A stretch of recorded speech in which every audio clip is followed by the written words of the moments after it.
Good evening, and welcome to Thinking Re-envisioned with the incomparable Henry G. Noel, or as I like to call it, paving the way to your peace of mind. Here's Henry. Welcome, everyone, to catch this now, the third episode of Thinking Re-envisioned, a show designed around you, the world, and the way we perceive and live our lives. Heady? Yeah, probably so, but in a good way. Stimulating, invigorating, and rousing. Let's hope so. So this can get you to think just how you live your lives and take a really good look at it. My name is Henry G. Noel, and my aim is to stimulate you to look at your lives, yourselves and your lives and the world that's around you and just look at it a little differently. I want to invigorate your appetite to unlearn all the stuff that you've learned and understand the effect that this learning has had in creating the lives you live. And I want to rouse your curiosity so you can take the control of your life again and eliminate the negative effects this world has had on you, and to get you to begin to questioning everything. Thinking Re-envisioned is your access code to the unknown, where reality disappears into the blur of illusion and illusion becomes your reality. You're erector set to build the future of your dreams any way you want. So we're broadcasting live this evening from our international uplink studio in Cuenca, Ecuador, 2 degrees south of the equator. And I want to thank just our good friends at Wirecast for making it possible for us to be broadcasting live and globally, which is really kind of cool. Now, we are live this evening on IPMNation.com and Thinking Re-envisioned's Facebook and YouTube pages with video broadcasts on Facebook and YouTube. So I want to thank all of our listeners who are tuning in on the live radio, those listening to our rebroadcasts, and of course, our fly-on-the-wall video listeners. If it weren't for you all, well, there's just no reason for me to have to be here. So appreciate that you're here. So I want to extend a real heartfelt thank you to all of our listeners from the United States and Ecuador, from the United Kingdom, from Ireland, New Zealand, the Philippines, Australia, Belgium, Bulgaria, Canada, Germany, Uganda, and Albania, Mexico, and Colombia. And I want to thank you all for tuning in this evening. Now, we are aware of the time. Your time is valuable, and we know that. And thank you so much for trusting in us and spending the time with us. I really do appreciate it, and it's great to have you here. Now, it's our intention to provide explanations to questions that you have been asking. How did we get to this point in our existence? Why is the world so messed up? Why are we so angry? What causes us to be so critical of others? Who continues to contribute to the fracture and the separation of the human race? And what in the world can we do about it to change it? Powerful questions requiring powerful answers and a different way of thinking. So, Thinking Re-envisioned. That's why we're here.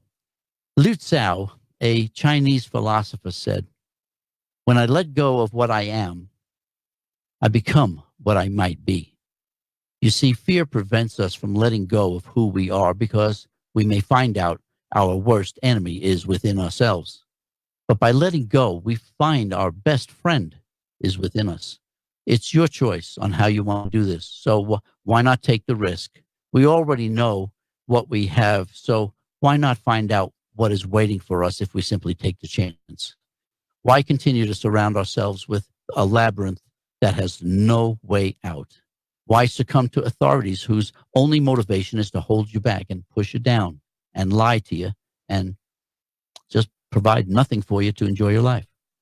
So enjoy your free acupuncture treatment this evening to help your chronic philosophical pain. Well, we'll just do some audio auricular session too tonight and reduce your anxiety. Medical Qigong invitation just to change your mind, body, and spirit. And a Reiki consult just to restore your rationality. All of this just to simply provide a natural healing approach to the medical mayhem we call life. So welcome to Healing in the Nth Degree. For all of our radio listeners who feel like participating in this show, email your questions to me at henry@henrygnoel.com. You don't have to stand on the sidelines. You can definitely participate in this show. So if you're listening to us on our rebroadcast, you can also send me an email, and I will be happy to answer it for you, and we'll work out the answers. I also want to thank everybody that's on the line here for tuning in and staying live with us. I really appreciate that too. I really am trying to get an avenue for everyone to be actively involved in this show. It works much better when the communication is going two ways rather than me being a preacher up here talking to you. So I really want to do it as a two-way thing. So I really appreciate the involvement. So Thinking Re-envisioned, we're here to make you think. We're here to make you question. Question everything. So if you all are ready, let's check out the thread. Let's get into tonight's show. And we trust that everyone has had a good Monday so far. At least we hope you have. And I thank you for joining us on this Monday evening. I really do appreciate the company. And so let's get into the thread. Let's see who's in and say hi to those that have jumped on board. So thank you very much, guys. I really appreciate it. All right. So we have my brother, of course, without whom I would not be, well, you wouldn't know I was here. Mary, thank you very much for joining in. It's great. This voice doesn't sound like Henry. It's okay. Now it does. Thank you, Mary. Yeah, it's me. I'm trying to hide it, but it doesn't work. Rita, thank you for joining us. Appreciate it. And holding down the fort. John, great to see you. Alice, you too. Joseph, thank you very much. You're on this night. I'm glad you got on. Marie, thank you so much for joining in too. I appreciate it. Marcia, always a pleasure to have you on. Thank you so much. And to hubby, thanks. Oh man, it's great to have you all. Thank you, Marcia. I'm glad you love the virtual acupuncture. I appreciate it. It's great to have you all here.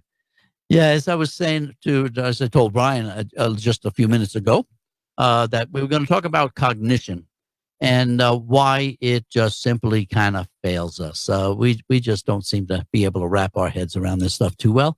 And just to cover it, cognition is simply the mental action or process of acquiring knowledge and understanding through thought, experience, and the senses.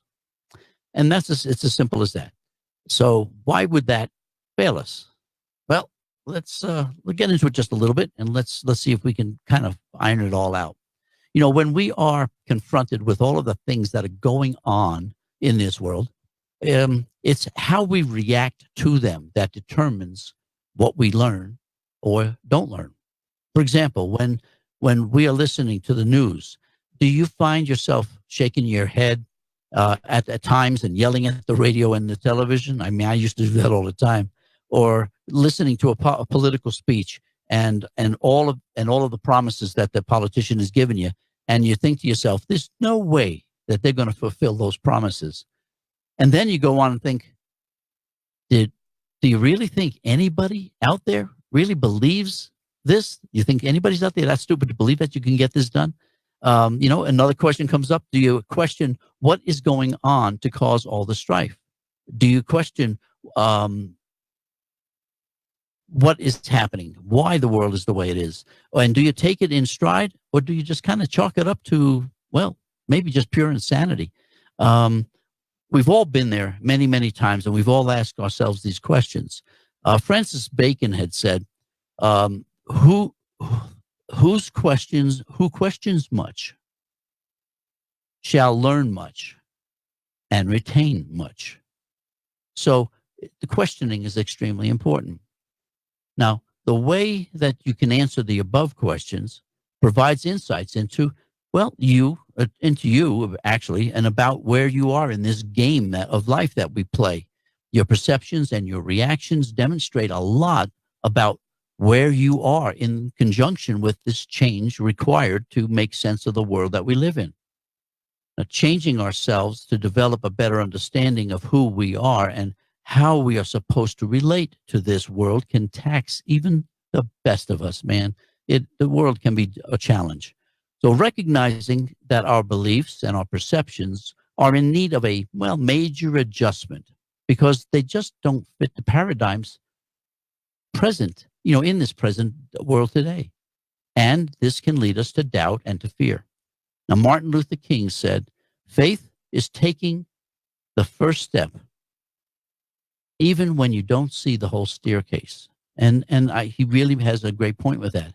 And Nassim Nicholas Taleb said, the world we live in is vastly different from the world we think we live in.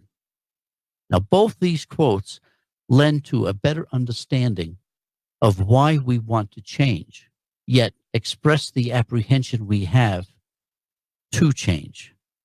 So, it's something to keep in mind.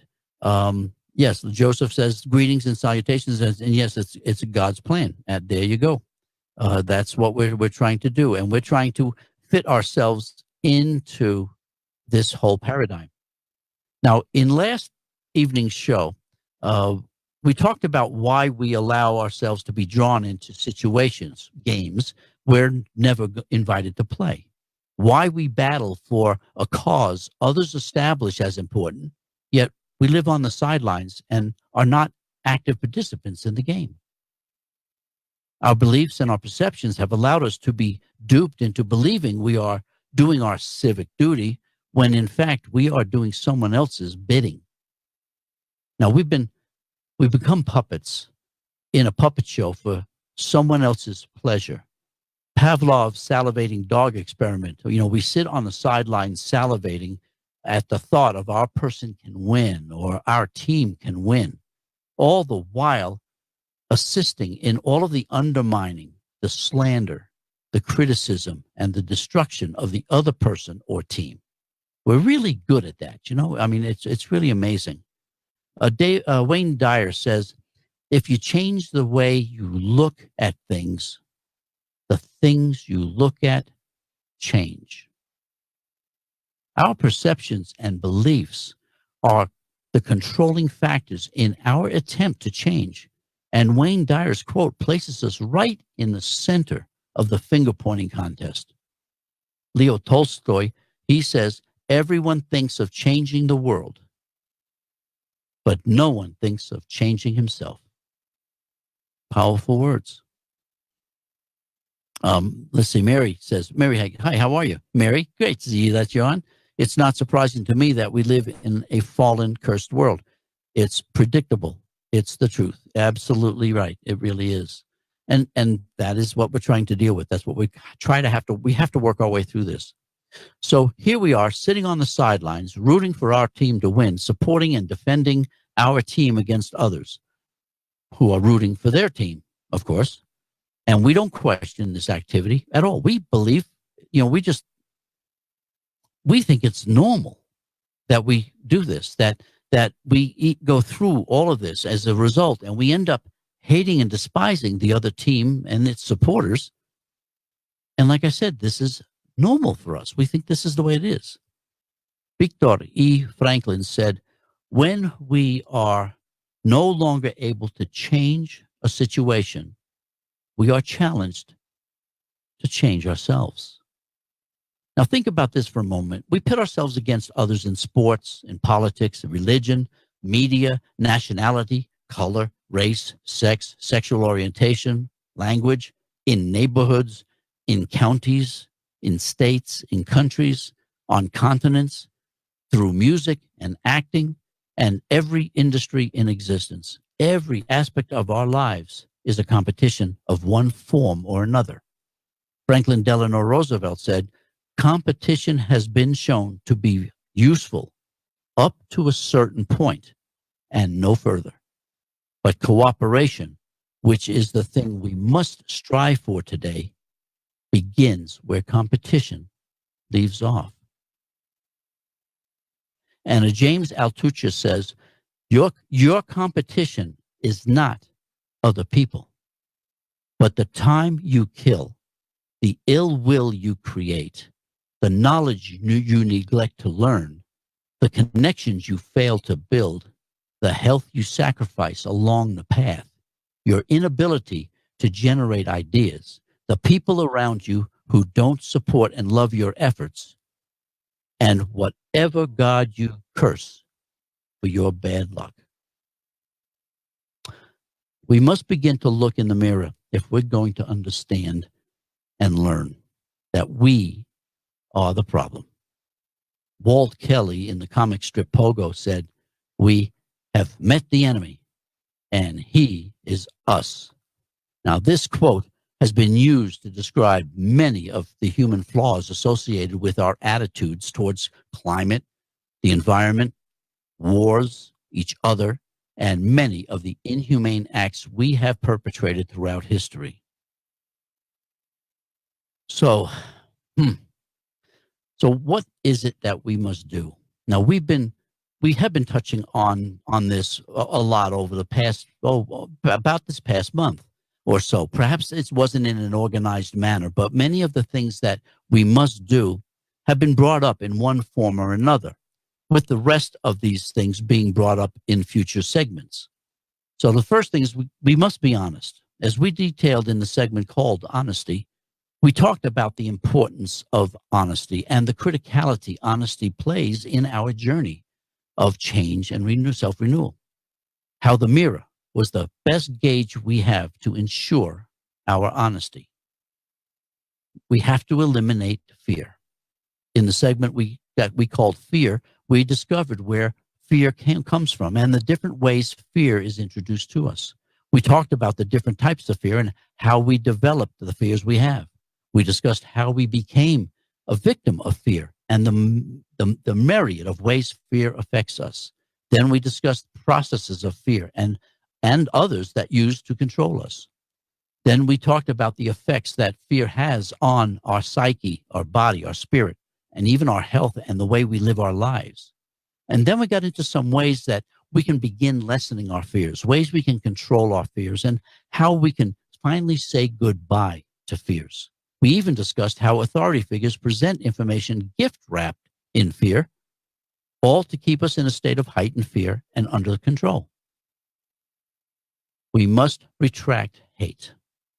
In the segment called Hate, we learned hate is derived from social categorization, and it is the major process for hate development and also for our identity, the labels. It is the why we feel a sense of belonging to one group more than another. We talked about how hate is learned process and is part of our upbringing and learnings. We gotta quit. We must quit the labeling. In the segment called Labels, we talked about how ideally we are not the labels we identify ourselves with, but in actuality, how we do so desperately identify with the labels we use for ourselves and for others.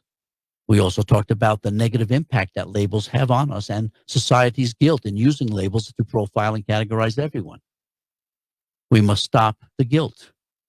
In the segment called Guilt, we identified where guilt comes from. We talked about the reasons why we harbor guilt. We touched on some of the effects guilt has on our health and our lives, and we introduced some ways that we can reduce our guilt. We must stop the belief systems. In the segment called Belief Systems, we only scratched the surface of belief systems and the detriment that belief systems have on society, how belief systems began as stories from storytellers and have morphed into everything from religion to politics and conception to death and beyond. Belief systems have infiltrated every aspect of our lives and is the major contributor to hate, fear, and the control others that have over us. Now, we must start also developing trust. In an upcoming segment, we will discuss the fact that if we cannot develop trust in ourselves and in others, there is no way humanity can survive. Trust, along with honesty, are the building blocks of society. They are also the building blocks fear, hate, labels, guilt, and belief systems destroy in manipulating us under their control. We must simply stop. In an upcoming segment, we will talk about stopping everything, stopping our judgment, hatred, fear, discrimination, racism, perceptions, the way we think, stopping everything. In other upcoming segments, we will address racism, discrimination, perceptions, judgment, religion, politics, the military, ego, success, gratitude, and many, many more. All of these segments, everything I've mentioned, are so intertwined because they supply their own elements into the weaving of the tapestry that we define as our lives, and has influenced us in becoming who we are. Joseph Rain said, along every step of your journey through life, your mind is being programmed. If we are not programming it ourselves, someone else is doing it to us. He also said, as our awareness of the world and who we are increases, we will grow to replace our needs with service, fears with love, and scarcity with abundance. And therein lies our problem. We half listen to someone because we're waiting for our turn to talk. We don't act on what we've listened to find out the truth, and we react without thinking. So welcome to our world and welcome to our lives. In a nutshell, this is really how we do it. This is the way we live our lives, and this is what we have to change. So to catch up on the thread there, and thank you, Will, for writing it down. I love having it here. Let's see.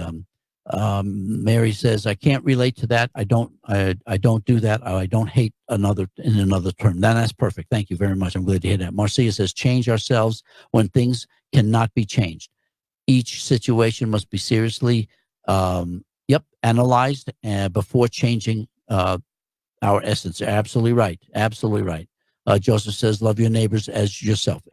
That's there. That's in the book. Rita says, trust, respect, and honesty, the great trilogy. Absolutely right. And this is the things we really do need to learn, that we really are in control of ourselves. Once we give up control, the control that others have over us, then we gain control. And we have to start living our lives the way we were intended to live them. With election day coming up tomorrow, wow, tomorrow is election day. Wow. You've been listening to for over a year now, all of the garbage being thrown back and forth, one side at the other, and then right back again. It is, I'll tell you what, Einstein I mentioned it yesterday, Einstein saying the definition of insanity is doing the same thing over and over again, but expecting a different result. Well, if that's not what defines an election time and the elections and the people and the involvement that people have, I don't know what is a better definition of insanity. Because when we just talked about it, we've been pushing and pushing. We build our teams. We root for our team, our person. We do all of this stuff. It's not our game. They're playing not with our toys. They have their own. And that is what we're dealing with here. And that is the problem as I see it. We are not doing what we're supposed to be doing. We're fighting each other. We are up against each other, and we're supposed to be uniting. And this label that we give ourselves, depending on your political party, is not who we are. We're not the label. And we know we're not the label, but yet we really thrive on the label. It really helps us identify our group, our in gang or our in group that we're part of, and defines us differently than our out group or the group of others. So this is really something that we really have to take a serious look at and decide, is that really the way we're supposed to be living our lives? I don't think so. I don't think we're supposed to be making enemies of each other. I don't think we're supposed to be hating each other. And the scary part about all of this is we're all outside of the game. We're not the politicians. We're not the ones running. But yet we will attack each other, call each other names, because, well, that's our group. Again, I just don't get it. I don't understand it. It does not make sense. And it's not just the politics. It just happens to be that tomorrow is election day, so I brought up the politics side of it. But it's in everything. Religion. It's in what sex you are, what sexual orientation you have. It's in every aspect of our lives that we do this. And it falls under that word of competition. And as I did the quote from Franklin Delano Roosevelt, we competition is fine up to a point. But at some point, we have to start working together. We have to cooperate. And cooperation begins where competition ends. And that's what carries us through the end. So, I don't understand the anger and the fighting and all the name calling and all of this mashugana that we deal with over what? Some political people getting back into office. I guess I need that really explained to me, because it really doesn't to me make any sense. It's almost ludicrous that we do this, and we hurt feelings, and we break up families, and we destroy relationships. For what? It's not even our game. It's not even ours. It's theirs. So yeah, we have to really work with that.